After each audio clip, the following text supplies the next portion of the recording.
Okay, well, thank you so much, everyone, for coming out today to join us in this conversation about 3D Gaussian splatting in production pipelines. I'm really excited to be here with my group of panelists. My name is Michael Rubloff. I run a website called radiancefields.com and try to provide the most up-to-date coverage of the world of lifelike 3D. So with that in mind, let me pass it on and I will let my panelists introduce themselves.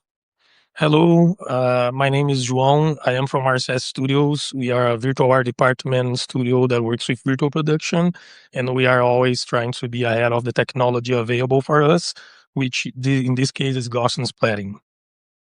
Hi, my name is Catherine Brilhart. I'm a virtual production supervisor, cinematographer, and sometimes an indie director.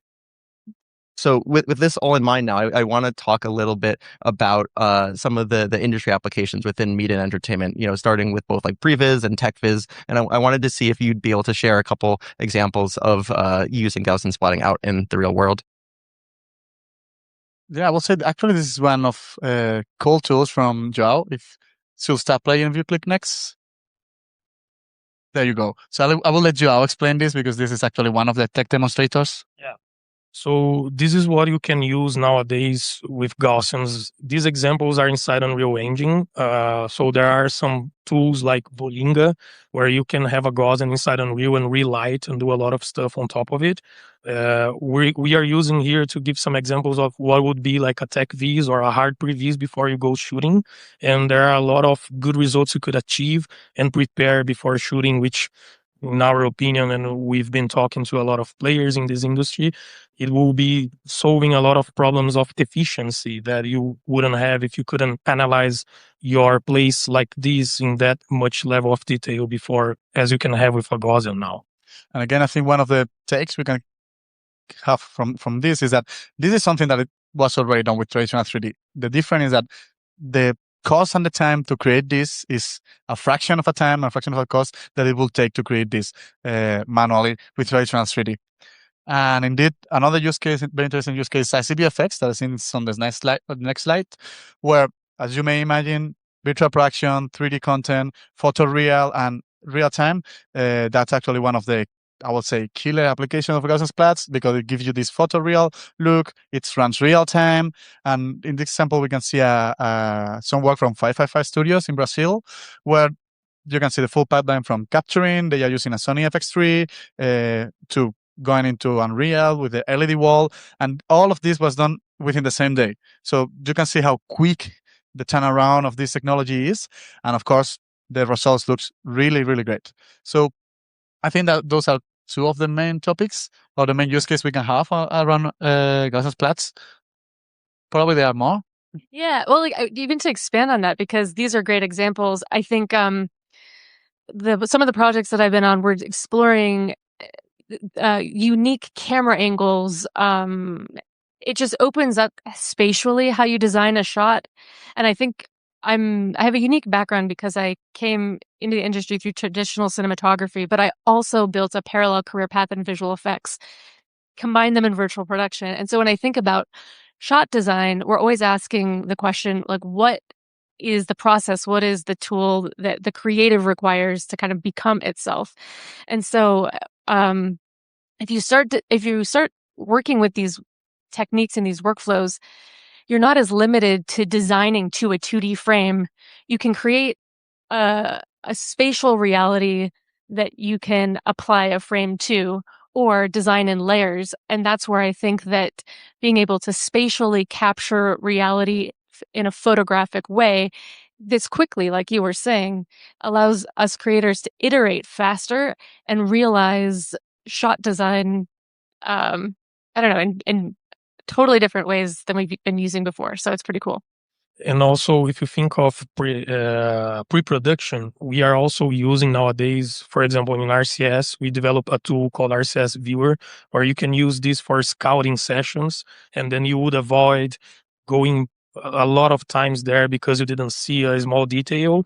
With Gaussians and a tool like this, where you can visualize everything to do a scouting, then you have this for all the team to be able to see it together and plan it together, and don't have to keep coming and going there all the time and avoiding spending this money.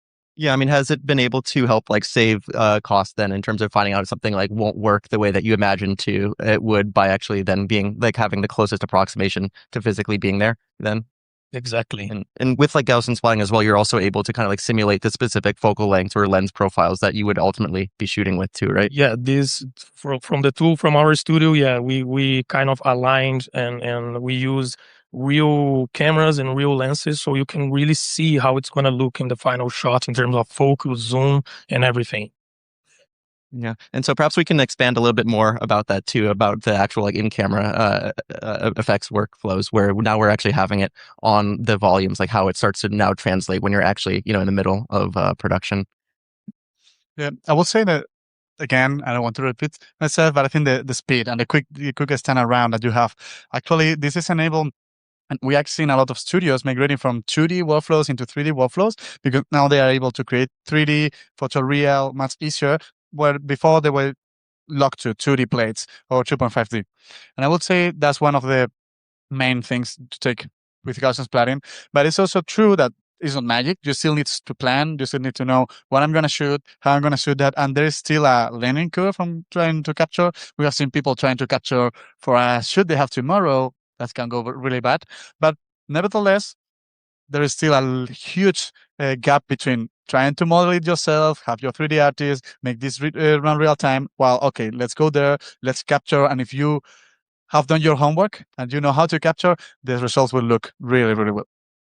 Yeah, and I think as people start moving into like hybrid AI workflows as well, uh, start designing start frames and this new kind of way that we're all experimenting with working. Um, Gaussian splatting is also a part of that because you can do so much.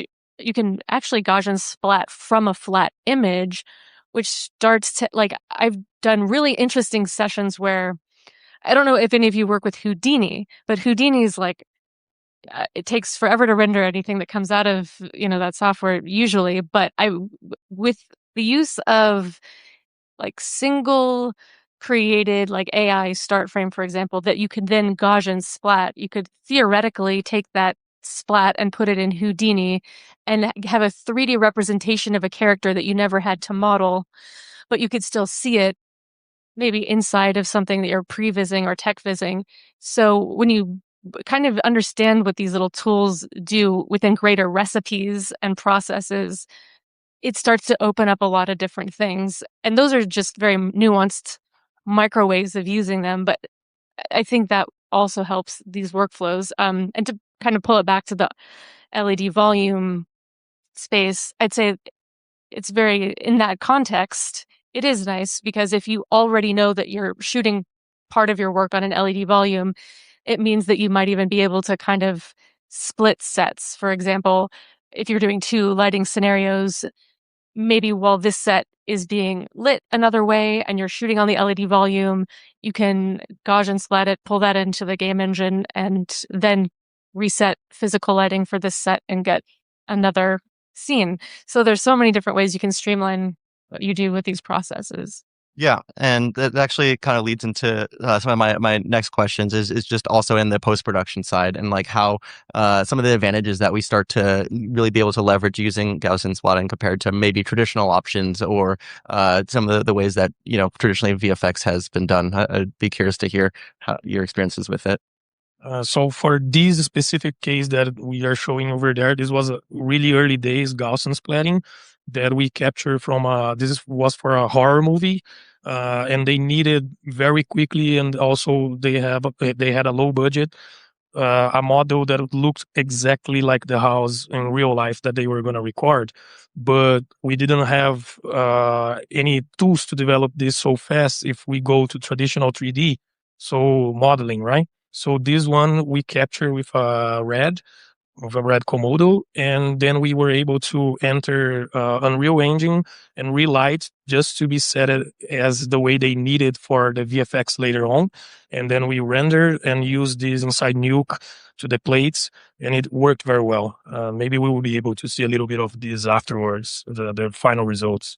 And indeed, like you all said, this was early days, and now, for example, Nuke has a Gaussian Splat native integration, so you can see how more and more tools are adopting Gaussian Splat, which also lead us to another concept, which is now maybe because of the quick turnaround you have, the ability to create this fast and cheap, you can use the same asset through all your production, pre-vis, ICBFX, and post-production.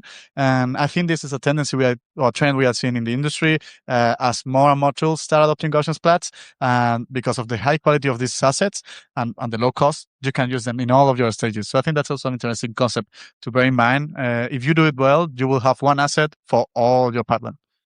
Yeah, and I think what's really quite cool is that, as you were mentioning, a lot of these examples that we're able to show now were in production, either a year or 2 years ago, and we're finally being able to actually see the results of it. And in the interim, it's not like it's slowed down. From my own personal knowledge, it's been utilized quite heavily, and a lot of these projects, just have longer lead times associated with them. But there are a lot of these film sets that are experiencing a lot of success using Gaussian splatting. And so, with this in mind, I wanted to kind of show some more of the real projects using Gaussian splatting that we can show so far. And so, yeah, you want to talk about it, Frida? Yeah, this is actually a project we did together with CBS VFX team. And the idea is that, as I said, because Gaussian Splat now is so fast and so cheap to create, they have this idea in mind of creating a virtual backlog for Paramount sets. So the main problem they have is that once they build a set for a production, they shoot there, and then the principal photography is finished, the set is gone, and suddenly, in addition, they realize, hey, we are missing something. We need to do a retake. Or even in marketing, we would like to do interviews with the actor, marketing materials, and the sets are gone. So those are really valuable assets to have.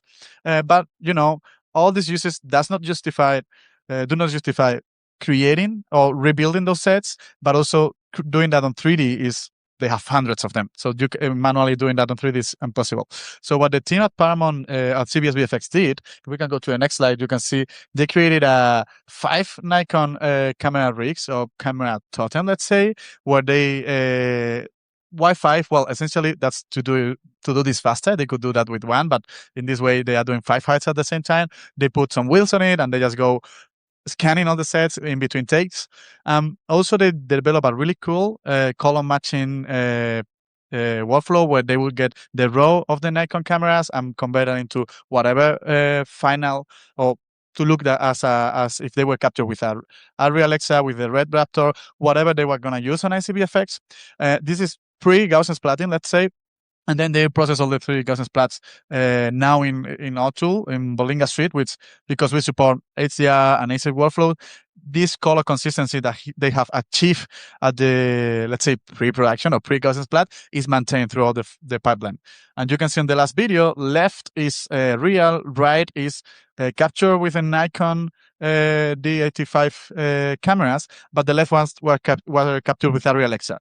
You can see the color match is perfect, which we can go to the next slide, lead us to being able to do this cool stuff where you have the same color that in the principal photography. The left one is just one render to show how cool it is with all the HDR and stuff. And the red one is actually one example with one of the actors for interview after the, for marketing materials. This is actually an LED wall. It's not the real set. This actor is entering on the LED wall. I can show you in a second when it's look back where the LED wall starts is there, right after that light. There you have the LED wall edge. And you can see now, through all this process, they get up into a real quick iteration where they can capture sets, have digital replicas that they can use for ICBFX for different use cases, even VFX, in a matter of hours. So now, let's say they are building on the digital backlog, knowing that they have a quite scalable process.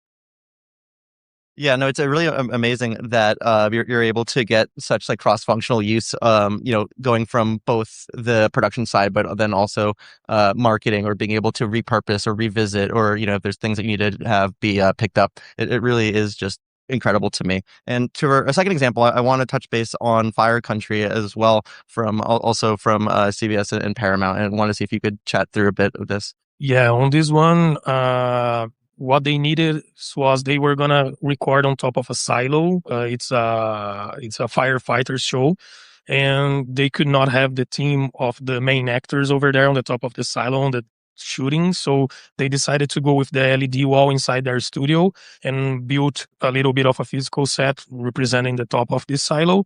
The problem was they could not have done this in a 3D model way to be able to contain the screen. And then also they would have the possibility, for example, to do a traditional playback, but the directors wanted to have more choice in terms of camera angles and relight, for example, to match exactly what they had in the day of the shooting. And this was possible when we turned this into a Gaussian splatting using a drone footage. So then inside of Volinga suite as well, we relighted and we were able to replace the sky to be able to choose anything that the directors would ask us for. And then you guys are seeing the breakdown, and then there are some of the final results. And correct me if I'm wrong, Joao, but the good thing about this is that this is a episodic series with a low budget and low time per chapter. So do you think this could have been done without Gaussian splatting? Not at all. Like we did this in less than 2 weeks, thinking of the day we went to capture and the day they needed to shoot this in the screen. I think even if they need in 1 week, of course, I don't recommend go that short, but we would be able to make this. So I think for a TV show like this, it wouldn't be possible. Everything is so fast when they are recording and deciding the ways they are going to do it. So I think in this case specifically, Gaussian saved the day for this scene. Yeah. And so how long do you think it took to actually like capture originally the data set? You mean the way we really did, or the tradition? No, with Gaussian splatting. Like how long did it take to fly a drone around it?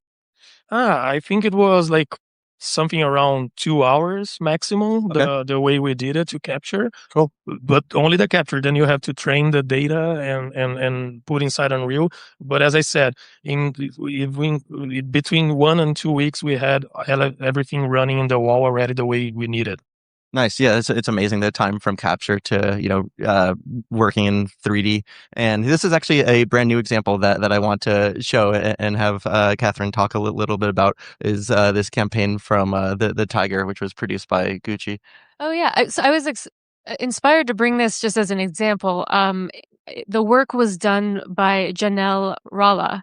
She's the visual effects supervisor working with Spike Jonze on this project, but I had the ability to hear her speak about this, and I thought it was just a really cool elevated example. Around 17 minutes and 40 seconds, they have this kind of drug trip Elliot Page experiences, and part of the process in creating this environment that they fall into in the mirror is through a combination of AI, Gaussian splatting, and post-visual effects. I couldn't describe it in words, and I thought you should see it in person, but this moment, specifically going through the clothing, is where Gaussian splatting was part of the process.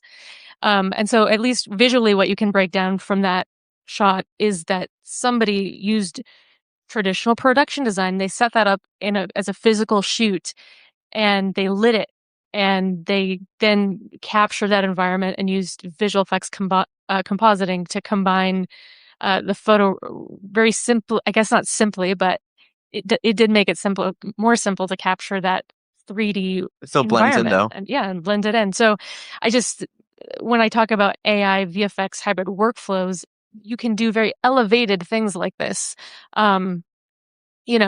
And the audience just thinks you're using visual effects, but anybody who's constructing it knows these pieces that you're using, which is really cool. And I think just to give more context, anybody who's worked in traditional volumetric capture, the last 5 years, like 3 years specifically, have been awesome with Gen AI and AI being introduced into this capture process. And the process, because it's really, the capture process is very similar between photogrammetry, splats, and NeRFs, but the processing of the data plays a main role into like why you get more out of that data or what you get out of the images that you're capturing. So a lot of the same principles for photogrammetry that I would use would improve my Gaussian splats, and it would improve my NeRFs. The quality of the lens, how much distortion does it have? What's the sensor that I'm using? What parallax am I getting? But photogrammetry wasn't forgiving Like you could walk away from a shoot and have holes and occlusion that you missed when you were doing it. And because there's an AI process in creating the representation of the radiance field that you see, it's filling in a lot of those gaps. And that's why you can see the sky. That's why you can see light across surfaces and specular highlights and all these different beautiful things in all the fabric. And to everyone's point up here, it would have taken several waterfall visual effects steps: modeling, texturing, lighting, surfacing, compositing, to get through just creating that environment. But somebody was able to capture that during the actual shoot and then put that directly into a visual effects workflow. So it was just a compositing step, or maybe compositing and one other thing. So just interesting example. Definitely. One of the things you just mentioned, hey, the capture process is very similar, but the outputs are not. We were talking this morning with the same CBS team. When we started that project, it was all about nerves. We were using nerves. And then they had an all data set, an all capture. They processed in their time using nerves. The quality was not good enough. And they were showing me how they reprocess it and into a Gaussian splat now, and the quality, is lot more better, and now they can use it. So also one interesting thing of Gaussian splat is that if you have all data from photogrammetry, for nerves, if you have tried that, you can always throw it again to Gaussian splats and see how this works. Thank you very much. I think we don't have much time for the last use case. Yeah. And also for questions. Yeah. So we could very briefly touch on this last work. Go for it. Very briefly, this is for a horror movie for a platform called Shudder, and we use this one in the LED wall as well, but also in the post-production. So it's the same house that we saw before, and again, this was really early days of Gaussians, and then we were able to put this together with a little bit of combination between having modeling together to be able to show all the different lights aspects that we needed. But even when you have to adapt, it's much easier and faster than the traditional way if you go from scratch to have a 3D model. Just to quickly wrap it up now, we've seen a lot about Gaussian splatting this week, and we know that, we just need a normal 2D camera to recreate or to reconstruct the splats. But what would you recommend that people do to get started and to, expect from their first captures? Go there, capture and fail, and try again. There is definitely a learning curve with splats, especially if you have not captured before, but it's, as Catherine said, much more from giving the photogrammetry. You can get something that looks almost there at the first attempt, but probably there are some mistakes, some holes. Keep trying, and in a matter of 1-2 weeks, you will probably get good results. There are a ton of scanning apps that actually tell you when you've scanned a thing. So it'll have like zebra stripes or something, and then you can scan until you don't see the zebra stripes. So it's very easy barrier of entry. But I will say this, because I did see that Insta360 was partnering with Leica, and that got them in my head. But one thing that's really fun with those little cameras, those little 360 cameras, something that I've learned in my experimenting is that I built my own rig. I made a rig that sits on top of my head so I can record video in 360. And then what that does in your data cleanup workflow is that means that I just have to crop out the lower third of my image, and I'm not having to paint myself out in every image.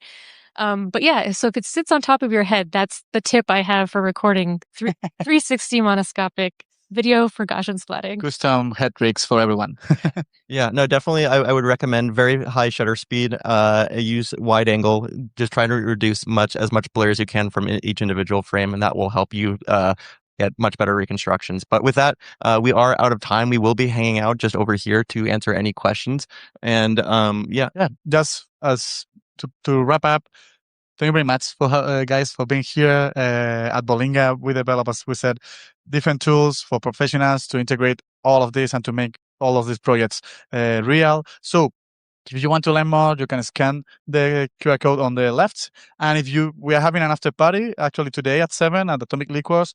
Scan here to ERSAS-VP, and we are hoping to see you all there. And yeah, thank you very much, guys, for coming, for taking part of this panel. And thank you very much all for coming to this session. Yeah, thank you, everyone. Thank you.